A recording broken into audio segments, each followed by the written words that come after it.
ATL.GA faithful, my people. I'm the Douglas Carter back on the scene doing my thing, and I just want to say I appreciate you and the work that you do. On the bright side, I'm going to try to keep this simple, short, sweet, to the point. And on the bright side, looks like we got a quarterback. Looks like MPJ got that clutch gene in him. Every time we needed a big play in crunch time, he's delivered. Some coaching errors, some misfortune in overtime, got him 2 L's, but when he needed to deliver a strike, he did it. On the bright side, Drake London and Darnell Mooney is both 1,000-yard wide receivers. I know what you're going to say. Darnell Mooney didn't get 1,000. He was a couple yards short, 8 yards short, something like that. But we know if he would have played this last game, he would have got 1,000 yards. So I'm just going to give him the benefit of the doubt and say we got 2 certified wide receiver 1, wide receiver 2, mix and match however you want. They're both 1,000-yard guys to me. Ray McLeod, still looking good. Bijan Robinson, we know what he's going to do. Pitts, if you know my channel, you know how I feel about Pitts. Still pulling for him, but maybe we could get a trade for him. It's his 5th-year option. At the very least, I think he's going to come try to ball out next year in 2025. So if he doesn't stay in Atlanta, he's going to get paid wherever he goes. If he stays in Atlanta and he can, team up with Michael Penix and they could become something great, then cool, let's run it like that. I know we're not going to be able to keep everybody. Y'all know how the turnover goes in the off season. When it comes draft time, we're about to start mock drafts, or at least I am. We'll start looking into these college players, digging into them. I feel like we need another versatile, another fast outside linebacker / edge. Of course, y'all know that. We do have Braylon Trice coming back, so that's a good thing. And then we definitely need a cornerback too. Mike Hughes was serviceable. I don't think he had an interception this year. No, not really any big plays. D. Alford, he was doing good. And then this year, not one of his best years. We'll see if he can recover. Is Clark Phillips going to step up and take that position? Because we know Clark Phillips, if anything we know about Clark Phillips, he is a playmaker and he is a ball hawk. He'll get interceptions. He'll cause fumbles. Maybe he can tighten up some other areas in his game. On the other bright side, we do got DeMarco Hellams coming back. So this is on the bright side. Yes, we finished the season with a losing record, 8-9. Yes, we should have finished the season 10-7, or at least 9-8. But if was a 5th, we'd all be drunk. That's what it is. So, not Penix's fault. Our offensive line is straight on the bright side. You know what I'm saying? On the bright side, they're gelling, getting better chemistry. I know Jake Matthews is getting a little long in the tooth, but he's still good for a little bit, I think. We can start grooming somebody to take his spot. Maybe get an offensive tackle in the draft as well. Caleb McGarry, it seemed like he improved this year to me.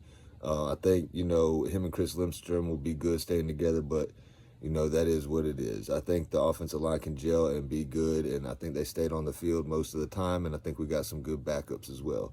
So, offensive line, I think, is straight, a strength. Running backs, definitely a strength. Quarterback, a strength. Wide receivers, a strength.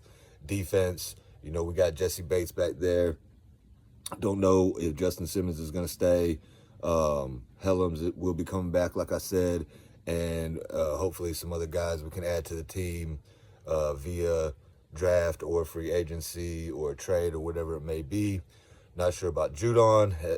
At least we, on the bright side, showed that we can get to the quarterback when we stop playing soft and we start playing man and we start to play aggressive. We can get to the quarterback. Big Low says, hey, ho, Jimmy Lake has got to go, and maybe he does. Will that happen? Not sure about that. I would like to get a more aggressive style defense. Raheem Morrison needs to tighten up on some of his coaching and some of his discipline. On the bright side, I feel like the Falcons have a bright future. Disappointing into the season, no doubt. But we knew it was coming. The Aints tried to play with us and act like they was going to beat the Yucks. But if they would have, would we have even been able to beat the Kitty Cats? Because we let Bryce Young just come through and chop us up, playing that soft shell. And, 44 points, that's the defense. I'm not sure what the deal was this game. You know, on the bright side, I think we got some core. I think we got, some young upcomers like Rook and Dorless. Don't forget about Zach Harrison. We still got Grady. We'll see how he comes back next year. Maybe he'll be a little stronger. Kirk Cousins' experiment is over. Let's move on from that and start looking towards the future. Yeah. So what else can I touch on? AJ Terrell had a pretty good year. Hopefully he'll come back and do his thing. So our weak spot is cornerback 2. I think we need a better nickel. And I like D'Alford and I like Clark, but let's see competition. Let's see, can we upgrade? Safety is okay. Maybe we could, get, I don't know what Justin Simmons is going to do. Justin Simmons, he played all right, but not really as good as I thought he was going to do this year. So we'll have to see how that goes. Troy Anderson, maybe he can come back healthy and actually play and do something. When he was out there, he did a little bit, splash play here and there, pick 6. Caden Ellis seems to be the real deal. I hope we keep him and he comes back strong. Nate Landman, we know what he is. He's more just a thumper. And I can't remember if I mentioned AK. He kind of started to come to a little bit. I don't think Lorenzo Carter, is going to hang around much longer. And I like Lorenzo and I think he's good, but it doesn't seem like he's fitting. Something don't seem right.